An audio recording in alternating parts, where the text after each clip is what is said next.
Welcome to Up to the Minute. It's a Friday morning, hashtag finally Friday, and it's also Film Friday. Glad to have you with us. We're live from the HCCTV studios this morning. I'm Todd Duplantis, and good to be here on this Friday. We've got a great show coming your way. My co-host every Friday morning, Randy Ramsey, joining me now. Good to see you, Randy. Good morning. Good to see you. Sorry I wasn't here last week.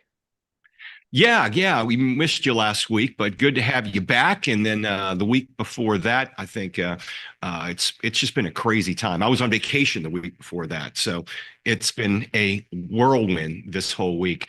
I know you got any big plans this weekend? No, for a change, no. I'm recovering from last weekend at the ATX-TV festival, which wore me out a lot. Well, we're looking forward to hearing from your guest we're going to have on a second. But first, we want to introduce the person I'm going to be talking to later in the show because it's Film Friday. Rob Saucedo is the artistic director for the River Oaks Theater, and we're going to be talking Rocky Horror this morning. Good to see you, Rob.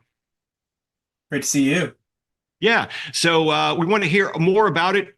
I've been to the River Oaks to see Rocky Horror a few times, many moons ago. So we'll talk about that and other subjects, all Rocky Horror, all River Oaks, coming up in about 10 minutes. Stick around.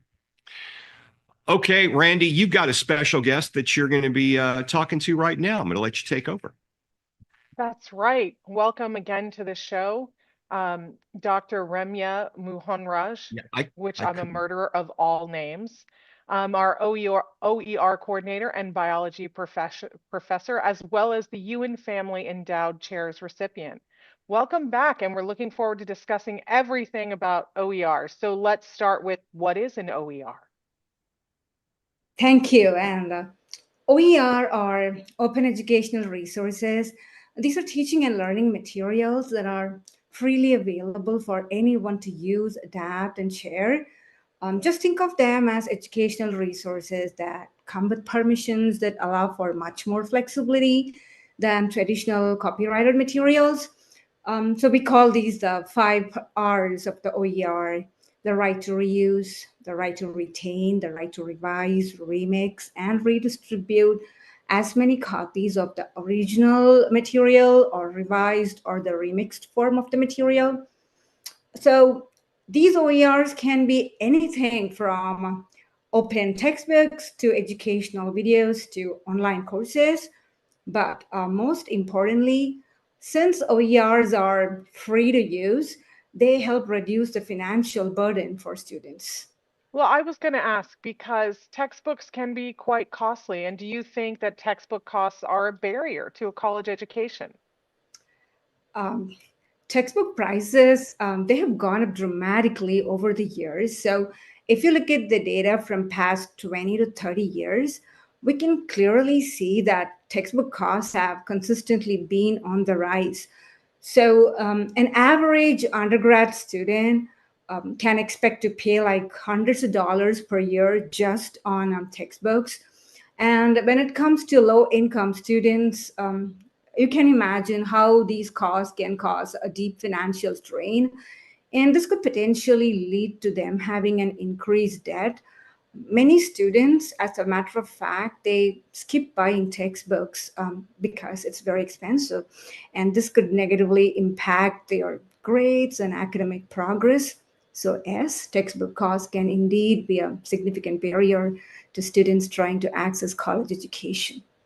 Well, I went to college on EOF funding and Pell Grants, and I can tell you that I skipped buying textbooks and spent hours in the library thumbing through the same one with, other students. So it certainly is difficult. And I mean, I love the idea that there are resources out there that are free for our students.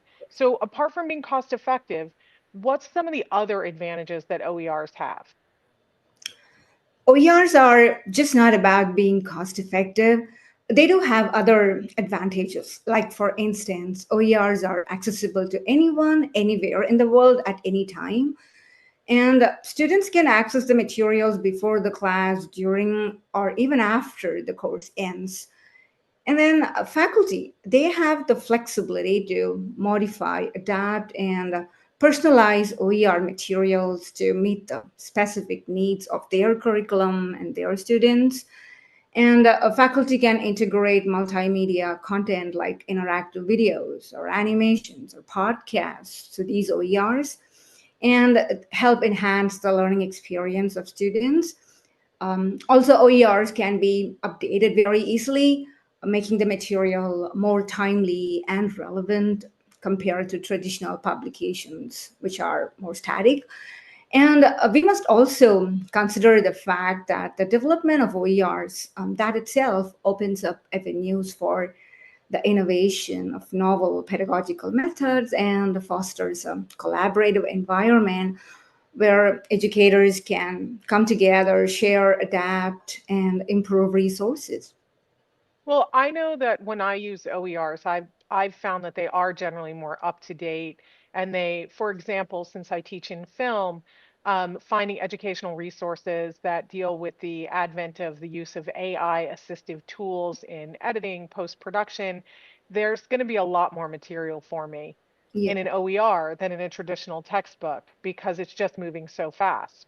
But I understand that you developed or participated in the development of some OERs. So can you talk about that a little bit? Yeah. So I have contributed to the development of quite a few OERs in the life sciences. Specifically, I helped develop OER lab manuals for biology for science majors, part one, part two, as well as biology for non-science majors, part one and part two.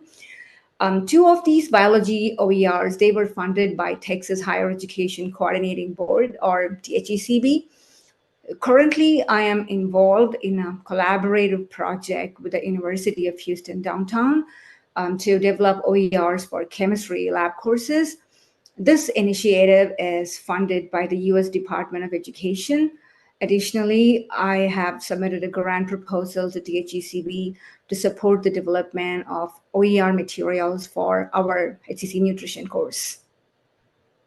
Well, is there one that you've done that you're particularly proud of or um, that you is a favorite that you looked at it and went, yeah, that's good stuff? Uh, um, I can talk about an OER that I coordinated, and this was supported by an external funding from the Texas Higher Education Coordinating Board. And this particular project was focused on developing a lab manual for our biology for non-science major students. I was the principal investigator of this project and led a team of 5 members. We also had a faculty collaborator from University of Houston downtown, and they helped review the developed OER to make sure that whatever we were developing was meeting the academic rigor and standards necessary for transfer. And then the lab manual was developed within the Canvas learning management system that we use at HCC. And given that this is an introductory course and that we mostly offer this in an online format, we designed the experiments that students could perform at home using common household items that they would usually find in their kitchen. This approach not only made the labs more accessible, but also allowed students to relate biological concepts to real world scenarios. Each lab includes the background information, pre-lab, post-lab questions to reinforce learning and encourage critical thinking. The final lab manual is now publicly available through the OER Texas repository, so faculty across the state or beyond can freely adopt or adapt it for teaching this course in an OER format. I mean, I never thought there were experiments that you could do at home. How come I didn't have you for my professor when I was taking science classes? They didn't give us fun stuff to do at home. Um, I'm just wondering. I want to thank you so much for being with us this morning, Dr. Remya Mohanraj, OER coordinator, biology professor, you and Family Endowed Chair recipient. We know how you got that because, of course, you're super cool. We'll have your info in our post after the show. Thank you so much for being here, and thank you so much for making sciences accessible for all of our students. Thank you, and thank you for having me in the show. Thank you. After commercial break, Todd will be back to talk to our Film Friday guest, Rob Saucedo from the River Oaks Theater. At Houston Community College, we make your lessons matter. Open the door to real-world education, where passions become careers. Find out more at hccs.edu and let your success take flight. That one day at PE when they were like yelling at me, and then you just linked arms with me. I don't think you know how much like that helped me. I finally like knew that I had somebody.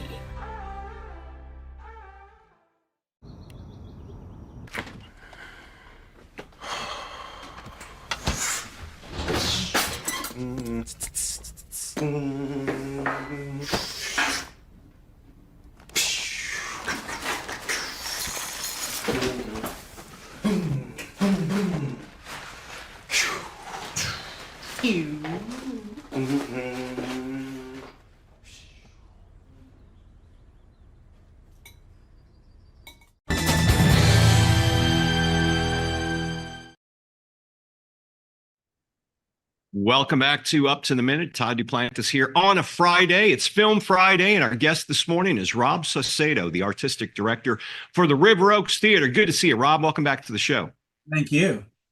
So have you guys been showing Rocky Horror at the River Oaks for 50 years? Because it certainly seems that way. No, the Rocky Horror experience of the River Oaks is relatively new when you look at the grand scheme of the movie's history with the city. Previously, of course, it had played at the Greenway and moved to the River Oaks after that theater's closing. But when the theater, River Oaks Theater, closed back a few years ago, there wasn't a theater in Houston playing Rocky Horror on the regular like had been the experience for the past 50 years. So we're really excited to bring Rocky Horror back to the River Oaks now that we're reopened. Now, is it back in all full glory of it all? Because, I mean, first off, I guess, do you have a cast playing the characters on screen? We do, yeah. No, it's the full Rocky Horror experience. We actually have two shadow casts that we work with. Okay. Mystic Order of Chaos is the original shadow cast that have been performing for the last, decade at the River Oaks Theater, and they still do shows at the theater every other month. They switch off and alternate with a new cast who bring a little bit of a more burlesque experience to the show. These are all burlesque performers, so they bring something totally different from the Royal Mystic Order of Chaos. Are you allowed to bring in the props any longer? Because it used to get pretty crazy back in the day with pistols, all that. Well, not pistols, but water pistols and newspaper, toast, all that stuff. Well, no, it was very important for us to help kind of streamline the experience. So we actually provide the props to guests when they come to see the movie. So you don't have to worry about like hunting and gathering for the playing cards and the toilet paper and all the various things that you get. We give you a bag that comes with your ticket, and you get all the props delivered to your seat. And the movie itself is celebrating 50 years, correct? Correct. Yeah, the Rocky Horror Picture Show turns 50 this year, and its current rights owners are celebrating with some really cool stuff throughout the year. But we're all building up towards that in October, doing monthly screenings until then. This June, though, we're doing a little bit of a preemptive celebration to celebrate Pride Month by showcasing Rocky Horror twice in June. Both Shadowcasts will have a chance to perform on our stage with the film this this month. Now, I guess a couple of little known facts. The movie, when it first came out, was just a bomb, from what I understand. And there was a sequel to it as well. I remember seeing the sequel going, what the heck is this? Yeah, no, the film has definitely wasn't well received when it first came out. It was an adaptation of a play that first was produced in London and later brought to America. But the film itself was met with confusion by mainstream audiences when it was released. But it found its cult audience pretty quickly, and that cult audience has grown significantly over the years thanks to these midnight screenings that happen monthly, weekly, sometimes even more often than that across the country, depending on where you live. And yeah, Shock Value or Shock Treatment, excuse me, was released, few years after Rocky Horror Picture Show to mixed reviews. That film hasn't quite found that cult audience that Rocky Horror Picture Show has, but given time, who knows what will happen. Yeah, give it another 50 years, who knows? But I want to talk to you about some other events you have going on this month that involve live performers. Let's start with one, I guess, that's happening next week involving chaos. Yeah, well, that's our Rocky Horror Picture Show screening. So the Royal Mystic Order of Chaos will be performing next weekend, the Rocky Horror Picture Show. And if you've never been to a Shadowcast screening of the Rocky Horror Picture Show, it is rowdy. Expect a definite theatrical experience. You're not just watching the movie; you're watching actors who are dressed as the characters playing out the events of the film on stage while you experience the movie. It's a bit I was a little apprehensive going to it the first time because once you get in there, it seems like I'm the last to know about this because everybody else seems to know what's going on except for me. So you're just kind of following along with the audience. Of course, I was probably about 13 or 14 at the time, so that was a little bit back in the day. Well, that's the great thing about the experience is that yes, at first you are going to feel a little out of your depth because it's all this traditions, whether it's the callbacks or the props or the virgin tradition where they write a V on your forehead and red lipstick if that's your first time watching the show. But pretty soon you begin to feel like an insider yourself, and you have this great experience of being able to introduce the movie to your friends and your neighbors that haven't seen the movie, and it becomes like this great way to spread the traditions yourself. It is an incredible experience. I might have to get out there this month and check you guys out. Okay, you've also got it's June, Father's Day, and you got a Father's Day screening as well. Yeah, so we're doing a whole month of programming dedicated to wanting to play catch with your dad. So we're showing Field of Dreams on Father's Day, but we also have screenings of movies like Raising Arizona coming up. We just showed Interstellar this past week, and Fantastic Mr. Fox next week. So a lot of great movies about fathers and their children, complicated movies, as some father-child relationships are off to be. You know, Raising Arizona has to be one of my top, I'd say definitely my top five films of all times. It really is. Another one, number of movies I like are produced by Wes Anderson, and he's got a new film. I've seen the previews for it, The Phoenician Scheme. You guys are going to be showing that. What's your take on that? Have you seen a preview of it? I was able to see the movie earlier this week, thankfully, and it's a complete blast. So yes, The Phoenician Scheme is now playing at the River Oaks Theater as of last night, and the movie is just top-notch. Anderson. It features an incredible cast, where even the bit players are played by actors like Tom Hanks and Bryan Cranston, and it's this really great comedic epic about schemers and swindlers and politicians and criminals all planning this elaborate heist to do stuff that I don't want to reveal, I don't want to spoil. Yeah. But it's definitely a movie that rewards multiple viewings. It falls in line. You can one thing about Wes Anderson, no matter what movie it is, you can look at a couple of frames of film and realize it's a Wes Anderson movie. He's really got that signature on camera or in film. Yeah, no, it's great. I love a director who's developed a style that's uniquely their own, to the point where other filmmakers will oftentimes try to replicate that style but fail to do it. And Wes Anderson, like you said, has definitely nailed his signature style, and it's always a visual treat and a cinematic treat to see one of his movies on the big screen. I used to live not that far from the River Oaks Theater, and we used to go there quite often. In fact, I was there the weekend before it closed a few years ago and saw a movie there. We'd go there just about maybe 2 times a month. I haven't been back yet. I've been wanting to get back there. So for people who've been there before but haven't been to the new experience there, what can we expect? Because I know you guys are keeping the old style, but you've got a lot of new technology and new offerings as well. Yeah, so the theater has been given a very wonderful facelift. Everything is new, from the seats to the decor to the aesthetics to the projectors and screens and sound system. But what else is new that I think a lot of people are going to be enjoying is our new in-theater food and beverage service. So usually when you would go to the theater, you'd have to wait in line for maybe a cocktail or a bucket of popcorn. Now you can get that stuff delivered to your seat while you watch the movie. And it's not just popcorn and candy. We have, these delicious entrees like smash burgers and chef salads and salmon burgers. a nacho platter, some really great stuff that all developed by our culinary team that we share with Leo's, the restaurant next door. Do you still have the bar upstairs? Oh, we do, yes. So you can come upstairs and enjoy a cocktail or a glass of wine after or before your film, and it's a great way to kind of unwind and talk about what you watched. It's funny because when I used to go, it seemed like you'd seen the same regulars upstairs. Have they returned? To a point, we definitely see the regulars every week. We see the same neighborhood folks coming and watching films and hanging out, and I think that's great. It's a great honor to be a community hangout Yeah. spot for local art fans. Well, I'm excited to get back up there again. It's been too long, and I'm so glad you guys have reopened and you got a lot of great stuff going on. Rocky Horror, 50 years this year. Check them out at the River Oaks Theater. Rob Saucedo, artistic director, thanks for being here this morning. Thank you. We'll have all the information on the River Oaks Theater in our post after this show. All right, it's a Friday, and we got some announcements coming up. We'll be back in 60 seconds.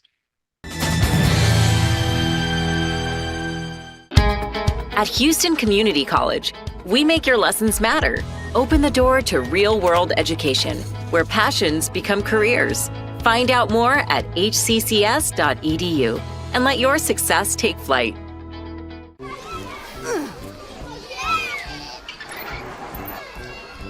If you love them enough to crawl into a play place to get them to come down, then surely you'll check nhtsa.gov/the right seat to make sure they're in the right car seat. Today I'm going to talk to you about physics. Come on in, girls. Let's go. This is the first rocket to get humans to Mars. Really tall. I'm a rocket structural engineer, designing and building parts of the rocket. You are the generation that will be stepping foot on Mars. Do I have a group of astronauts on my hands? Yes. You can become a rocket scientist or whatever else you want to be. Welcome back to Up to the Minute. We've got a few announcements before we wrap up this show. One of them happening Monday through Friday next week, June 9th through the 13th. It's HCC's Next Gen AI and Metaverse Camp. It's not just another summer camp, not with a name like that, but a chance to design, build, and innovate the latest tools shaping tomorrow's digital universe. It's 9 a.m. to 2 p.m., Monday through Friday, June 9th through the 13th at HCC's Central College. Limited spots are available. Check the post after the show for more information there. And Northeast is promoting snow cones. Well, I don't know if they're promoting them, but they certainly are offering them as a welcome back for students this summer. Free snow cones, good vibes, and helpful campus resources. 11 to noon Monday, June 9th on HCC's North Forest campus. Check the post after the show for specific information. Okay, lunches are back at Culinary Arts. That's right. Every Thursday, they're going through the summer. HCC Central's Culinary Arts students have brought back its popular lunches so the student chefs can show off their skills. They'll host them every Thursday. The next one is noon to 1:30, Thursday, June the 9th. It's at HCC Central Brandwell. It's been open for a couple of years, but it's an incredible culinary arts building. Check the post after the show for information on that. And we got Donuts for Dads coming up too. That's right. Look for the Student Life mobile cart to greet students to enjoy coffee and donuts while learning about HCC's parent resources. That's Thursday, 9 to 11 a.m., June 12th on the HCC Eastside Student Life mobile cart. You'll see it around campus. HCC's Media Visual Performing Arts Center of Excellence, along with Screaming Media Productions, is presenting the annual GI 60 Houston, featuring selected 1-minute plays. I like 1-minute plays. Can't go wrong with that. 1-minute plays. They're all from around the world, and they'll be performed by HCC drama students, 7:30 p.m. Wednesday and Thursday, July 2nd and 3rd at HCC Southwest Fine Arts Center. It's free. Reservations encouraged. Check our post for more information. And it's registration time. That's right. Fall registration has opened. It's time to start thinking about those fall classes before you kick back for summer. Or you have time to look into some summer courses if you need to help yourself stay on track. HCC classes are still offered in a variety of programs, semester lengths, and a range of modalities, including online, anytime, online on a schedule, hybrid, in-person, and hybrid labs. So to learn more about our programs, check out hccs.edu. There's lots to choose from. A lot to choose from. And Monday, we've got Central College's communications director is going to join us to talk about those culinary lunches coming up every Thursday. He'll be on here. And for Mental Health Monday, we'll welcome Legacy Community Health to discuss how excessive screen time is affecting our students and all youth. You think so? Wow. There's a, I guess you wouldn't have known that, right? Yeah, I have 2 teenagers in my house. Exactly. Excessive screen time. Yeah. What's that all about? You know, they can see every algorithm on YouTube, but not the wet towel on their floor. It's shocking. Yeah. Well, it's, I don't know. I am a believer though. As I've gotten older, my eyes have gotten better. That's what the doctor's telling me. And I'm going to say it's because of my phone screen. I'm going to say it's I think your ADHD if you love 1-minute plays. Vertical shorts are the next frontier for you, my friend. They're terrible. It could be a number of theories. Of course, we're nowhere near medical experts. We're just, spitballing at this point. Randy, have a good weekend. Enjoy it, and we'll see you next week. See you soon. All right. Have a great weekend. We'll be back Monday with Up to the Minute.